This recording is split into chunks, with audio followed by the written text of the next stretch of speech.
శ్రీమాత్రే నమః. లలితా సహస్రనామ స్తోత్రంలో ఈరోజు 127, 128 ఈ రెండు శ్లోకాలు ముందుగా చదువుకొని వాటికి ఉండేటువంటి అర్థం తెలుసుకుందాము. విశ్వగర్భ స్వర్ణగర్భ వరదా వాగధీశ్వరి ధ్యానగమ్య పరిచ్ఛేద్య జ్ఞానదా జ్ఞాన విగ్రహ సర్వవేదాంత సంవేద్య సత్యానంద స్వరూపిణి లోపాముద్రార్చితా లీలా క్లప్త బ్రహ్మాండ మండల. ఈ రెండు శ్లోకాల్లో ఉండేటువంటి అర్థం స్థూలంగా తెలుసుకుందాము. విశ్వగర్భ స్వర్ణగర్భ, విశ్వగర్భమునందు ఉండేటువంటి తల్లి అని, అలాగే విశ్వము తన గర్భమందు ఉండేటువంటి తల్లి అని రెండు కూడా మనం అర్థం చేసుకోవచ్చు. ఇదే విధంగా స్వర్ణగర్భ అనేటువంటి నామానికి కూడా ఒకే అర్థాన్ని మనం సమన్వయం చేసుకోవచ్చు. విశ్వగర్భమందు ఉండేటువంటి తల్లి అంటే విశ్వమందు చైతన్యం గనక, శక్తి చైతన్యం గనక లేకపోయినట్లయితే అది అచేతనంగా ఉంటుంది. పంచభూతాలు ఒకవేళ సృష్టించబడ్డా కూడా దానికి మూలమైనటువంటి శబ్దస్పర్శ రూప రసగంధాలు అనేటువంటి తన్మాత్రలు సృష్టి చేసినా కూడా వాటి కాంబినేషన్ వల్ల జీవుల సృష్టి అనేటువంటిది జరగలేదు. ఎందుకని అంటే అవన్నీ కూడా చైతన్య రహితంగా ఉండిపోయినాయి. అందుకని ఇవన్నీ కూడా కలిపి ఒక చైతన్యాన్ని, ఒక సృష్టిని చేయాలి అని చెప్పినంటే శ్రీమాత యొక్క అనుగ్రహమే దానికి కారణభూతమైంది. అందుకని ఇక్కడ విశ్వగర్భ స్వర్ణగర్భ, విశ్వగర్భమునందు ఉండేటువంటి తల్లి ఏ విధంగా ఉంటుంది?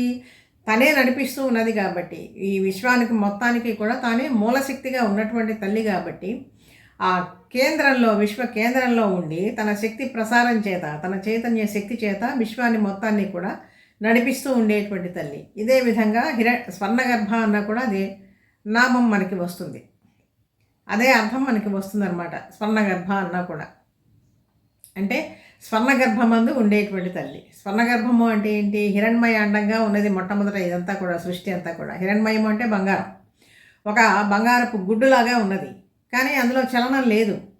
అప్పుడు పరమాత్మ చైతన్యం, పరమేశ్వరి చైతన్యం ఎప్పుడైతే దానిలో ప్రవేశించిందో అనేకాలుగా అది విభజన చెంది సృష్టి కారణభూతమైందనమాట.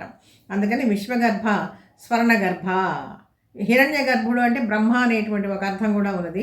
బ్రహ్మదేవునికి సృష్టి చేయటానికి కూడా శక్తిని ఇచ్చినటువంటి శ్రీమాత అని చెప్పి మనం ఇక్కడ తెలుసుకోవాలి.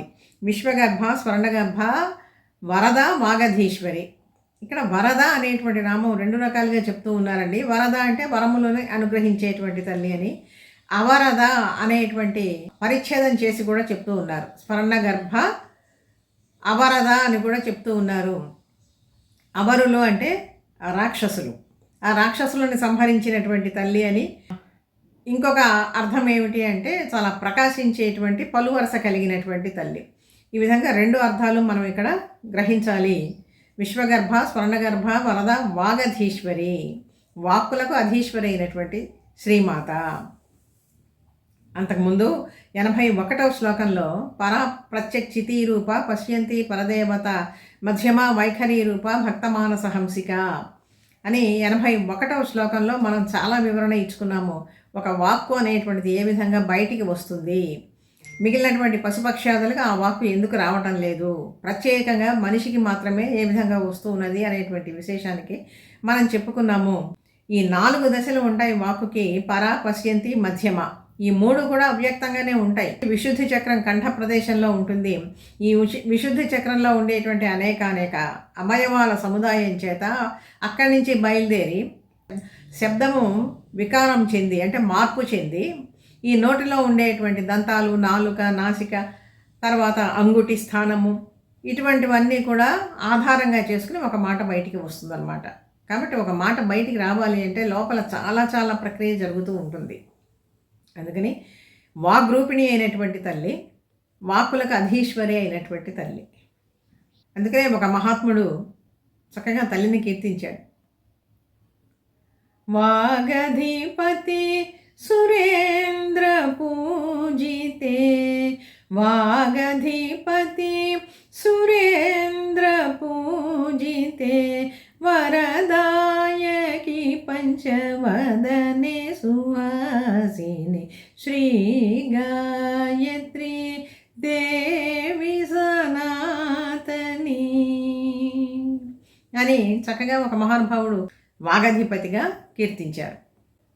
ఇటువంటి శ్రీమాత ఏ విధంగా తెలుసుకోవాలి అంటే ధ్యానగమ్య, ధ్యానానికి గమ్యమైనటువంటి తల్లి, గమ్యస్థానమైనటువంటి తల్లి. అంటే ప్రధానంగా శ్రీమాతను గురించి ధ్యానం చేయటము, అంటే స్తోత్రం చేయటం, పఠనం చేయటము, నిత్యము ఒక జపం చేయటము, ఇదంతా ఒక రకము ప్రపంచ స్థితికి దూరంగా ఉండి అంతర్ముఖంగా సాధన చేయటం, ఇది ఒక పద్ధతి. ఇది యోగ సాధన అని చెప్పి అంటారు. ఈ విధమైనటువంటి ధ్యానం వల్ల తల్లి శీఘ్రంగా అనుగ్రహిస్తుంది. ఆ ధ్యానానికి గమ్యమైనటువంటి తల్లి. భగవద్గీతలో మనకి 6వ అధ్యాయమైనటువంటి ఆత్మ సంయమ యోగంలో మొత్తము కూడా ఇదే భావాన్ని, ఏ విధంగా ధ్యానం చేయాలి, అసలు ఏ విధంగా కూర్చోవాలి, ఎటువంటి ఆసనం మీద కూర్చోవాలి, ఎంత ఎత్తులో కూర్చోవాలి, వెన్నెముక, మెడ, శిరస్సు ఏ విధంగా నిటారుగా ఉంచాలి, ఇదంతా కూడా చాలా వివరంగా చెప్పుకుంటూ వచ్చాడు కృష్ణ పరమాత్మ అర్జునుడికి. ఆ విధంగా ధ్యానగమ్య, అపరిచ్ఛేద్య, జ్ఞానద, జ్ఞాన విగ్రహ, ఇటువంటి ధ్యానానికి గమ్యమైనటువంటి తల్లి. అపరిచ్ఛేద్య, పరిచ్ఛేదం అంటే ఏంటి? విభజింపబడటం. అపరిచ్ఛేద్యము అంటే విభజించటానికి వీలు లేనటువంటిది. విభజించడానికి వీలు లేనటువంటిది అంటే ఇప్పుడు వాయువు ఉన్నదనుకోండి, వాయువుని ఏ విధంగా విభజిస్తారు? విభజించలేరు కదా. శక్తిని ఏ విధంగా విభజిస్తారు? విభజించడానికి వీలు లేదు. దేశ కాల పరిస్థితుల విభాగం చేత అంటబడనటువంటి తల్లి. మనం ఉన్నాము, ఉదాహరణకి మనం ఒక దేశంలో, ఒక ప్రాంతంలో, ఒక చోట ఒక పరిమితమైనటువంటి కాలానికి కట్టుబడి ఉండేటువంటి వాళ్ళం. మనం ఒక 60 ఏళ్ళో, 70 ఏళ్ళో, 80 ఏళ్ళో, 90 ఏళ్ళో ఉంటాం. ఇది మన కాలం. కానీ జగన్మాతకి ఆ కాల పరిమితి లేదు, ఆ దేశ పరిమితి లేదు, వస్తు పరిమితి లేదు. వీటన్నిటికీ కూడా అపరిచ్ఛేద్యం అన్నమాట. వీటికన్నిటికీ కూడా అతీతమైనటువంటి జగన్మాత అపరిచ్ఛేద్య అని చెప్పి చెప్పబడుతూ ఉన్నది. ఆత్మస్వరూపమైనటువంటి తల్లి. ఆత్మకి ఇంతకుముందు చెప్పుకున్నట్లుగా ఏ విధంగా ఆత్మ విద్యలో మనం చెప్పుకున్నామో, ఆత్మ లక్షణాలన్నీ కూడా ఇక్కడ జగన్మాతకి మళ్ళీ సమన్వయం చేసుకోవచ్చు. అపరిచ్ఛేద్య, జ్ఞానద, జ్ఞాన విగ్రహ, సంపూర్ణమైనటువంటి జ్ఞానాన్ని ఇచ్చేటువంటి తల్లి, అనంతమైనటువంటి జ్ఞానం. ఈ జ్ఞానం కూడా 2 రకాలుగా ఉంటుందండి. ప్రపంచ జ్ఞానం అంటే లోకానికి సంబంధించినటువంటి జ్ఞానం అంతా మనకు తెలుస్తూనే ఉంటుంది ఇంద్రియాల ద్వారా. ఈ లోకానికి సంబంధించినటువంటి జ్ఞానం కాకుండా పరతత్వానికి సంబంధించినటువంటి జ్ఞానం తెలుసుకోవలసినటువంటిది ఏమిటి అంటే ఆ విద్యను తెలుసుకోవాలి. అందుకనే కృష్ణ పరమాత్మ కూడా అధ్యాత్మ విద్య విద్యానాం అని చెప్పి పేర్కొంటాడు. విద్యలన్నింటిలోకి కూడా అధ్యాత్మ విద్య చాలా శ్రేష్టమైనటువంటిది. అధ్యాత్మ విద్య అంటే పరమాత్మని గురించి తెలుసుకోనే విద్యే.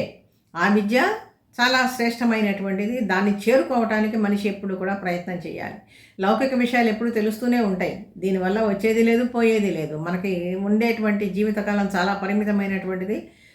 ఏదో చూసినట్లుగా చూస్తాము, దాన్ని వదిలేయాలన్నమాట. అదే మనసులో పెట్టుకుని దాని మీదనే వాదించుకుంటూ కూర్చుంటే కాలం వ్యర్థమైపోతుంది. ఇచ్చినటువంటి జీవితకాలం వృధా అయిపోతుంది. దానివల్ల లభించేటువంటిది ఏమీ ఉండదన్నమాట.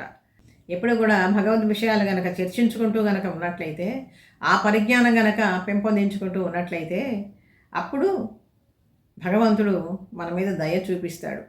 అందుకని జ్ఞాన విగ్రహ రూపురాలైనటువంటి జ్ఞానమే తల్లి స్వరూపంగా ఉంటుంది కాబట్టి అటువంటి జ్ఞానాన్ని అనుగ్రహించేటువంటి శ్రీమాత అని చెప్పి ఇక్కడ మనం చెప్పుకుంటే చాలు.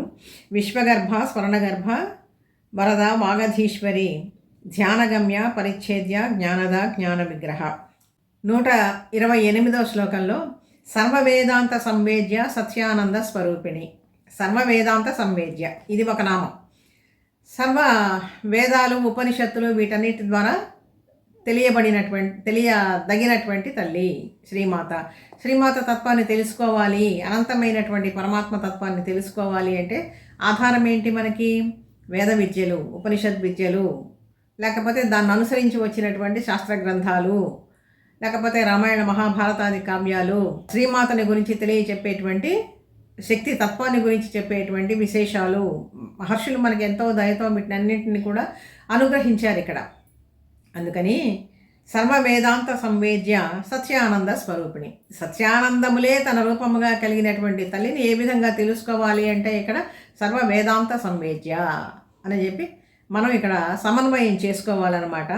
లోపముద్రార్చిత ఇటువంటి తల్లి లోపాముద్రాదేవి చేత కూడా ఆరాధించబడింది. ఏ విధంగా ఎంతోమంది శ్రీమాతని ఆ మంత్రం చేత ఉపాసించి ఆ జ్ఞాన సిద్ధిని పొందినటువంటి వాళ్ళు ఉన్నారు అని చెప్పుకున్నాం. లోపాముద్ర అగస్త్యుని భార్య. ఆమె కూడా శ్రీమాతని సేవించి ఆ తల్లి అనుగ్రహాన్ని పొందిందనమాట. ఎవరెవరు శ్రీమాత మంత్రాన్ని ఉపాసించి సిద్ధి పొందారు అంటే మనుశ్చంద్ర కుబేరశ్చ లోపాముద్రాశ్చ మన్మథ అగస్తిరగ్ని సూర్యశ్చ ఇంద్రస్కంద శివస్తథ. ఇంతమంది ఆరాధించారండి పూర్వ యుగాల్లో. మనువు, చంద్రుడు, కుబేరుడు, లోపాముద్ర, మన్మథుడు, అగస్త్యుడు, అగ్ని, సూర్యుడు, ఇంద్రుడు, స్కందుడు, సాక్షాత్తు పరమేశ్వరుడు. ఇంతమంది చేత అర్చించబడినటువంటి తల్లి, తన తత్వాన్ని తెలియజేసినటువంటి తల్లి. అందుకని లోపాముద్రార్చిత లీలా క్లప్త బ్రహ్మాండ మండల. చాలా అమలీలగా ఈ బ్రహ్మాండం అంతా కూడా తల్లి శ్రీమాత సృష్టి చేస్తూ ఉంటుందట. ఏమీ కష్టపడదు. ఏదో చాలా కష్టపడి కొన్ని సంవత్సరాలంతా కూడా కృషి చేసి విశ్వాన్ని నిర్మించదు. ఉన్మేష నిమిషోత్పన్న విపన్న భువనావళి అని చెప్పి అంతకుముందు ఎలా చెప్పుకున్నామో ఇక్కడ కూడా అంతే. చాలా అవలీలగా లీలాకల్పితంగా ఈమె సృష్టి చేస్తూ ఉంటుందన్నమాట భువనాలన్నింటినీ కూడా. ఇదే భాగవతంలో కూడా పోతన గారు మొట్టమొదటి పద్యంలోనే భాగవతంలో ఎందుకయ్యా అసలు ఈ సృష్టి చేయటం ఎందుకు, వినాశనం చేయటం ఎందుకు, మధ్యలో ఉత్పత్తి ఎందుకు, ఇదంతా అసలు ఎందుకు, ఆయనకి ఎందుకు చేయాలి ప్రాణులు, పరమాత్మని గురించి చెప్తూ కేళిలోల విలస దృగ్జాల సంభూత నానా కంజాత భవాండ కుంభకు మహానందంగనాడింభకు. ఆయన ఒక ఆటలాగా చేస్తూ ఉన్నాడు. ఆయనకు ఒక లీల, ఒక ఆనందం. ఇప్పుడు పిల్లవాడు బొమ్మలన్నీ ముందేసుకుని ఆడుకుంటూ ఉంటాడు. ఎందుకు ఆడుతున్నాడు, దానికేం కారణం తెలియదు. వాడు అందులో ఆనందపడుతూ ఉంటాడు. కాసేపు ఆడుకుంటాడు, మళ్ళీ ఆ బొమ్మలన్నీ సర్దేసుకుంటూ ఉంటాడు. అలాగే భగవంతుడు కూడా ఎందుకు సృష్టి కార్యం అంతా కూడా చేస్తూ ఉన్నాడు అంటే ఆయనకు ఒక వినోదం, ఆయనకు ఒక లీల. దానికి ఏమీ కష్టపడాడు ఆయన. అయితే ఎందుకు చేయాలి అంటే ఒక మహాప్రళయం, దీనికి కూడా ఒక కారణం ఉన్నదండి. మహాప్రళయం సంభవించి పంచభూతాలని ఏ విధంగా ఆవిర్భవించాయో ఒకదాని నుంచి ఒకటి, మళ్ళీ అదే విధంగా అన్నీ కూడా అదే క్రమంలో కింద నుంచి పైదాగా లయమైపోతాయి. ఆ లయమైనటువంటిదంతా కూడా శ్రీమాత గ్రహిస్తుంది. ఈ సృష్టి అంతా కూడా మళ్ళీ పరమేశ్వరుడిలో లీనమైపోతుంది. చాలా ఉత్తమమైనటువంటి సాధన చేసినటువంటి జీవులేమో ముక్తిని పొందుతారు. కర్మశేషం మిగిలి ఉండేటువంటి వాళ్ళు ఉంటారు. ఇంకా వాళ్ళందరూ మళ్ళీ కర్మల్ని అనుభవించాలి కదా. ఇంతకుముందు చేసినటువంటి కర్మలన్నీ కూడా ఆ కర్మ ఫలితాన్ని పొందటానికని మళ్ళీ తిరిగి సృష్టి అనేటువంటిది ప్రారంభమవుతుందట అని ఈ విశేషాలు మనం ఇక్కడ తెలుసుకున్నాము. మళ్ళీ ఒకసారి ఈ 2 శ్లోకాలు మనం చదువుకుందాం. విశ్వగర్భ స్వర్ణగర్భ వరదా వాగధీశ్వరి ధ్యానగమ్య పరిచ్ఛేద్య జ్ఞానదా జ్ఞాన విగ్రహ సర్వవేదాంత సంవేద్య సత్యానంద స్వరూపిణి లోపాముద్రార్చిత లీలా క్లప్త బ్రహ్మాండ మండల. తర్వాతి భాగంలో మరొక 2 శ్లోకాలకి అర్థం చెప్పుకుందాం శ్రీ మాతానుగ్రహంతో. వీడియో నచ్చితే లైక్ చేయండి, షేర్ చేయండి, సబ్స్క్రైబ్ చేయండి. మీ అభిప్రాయాన్ని కామెంట్ రూపంలో తెలియజేయండి.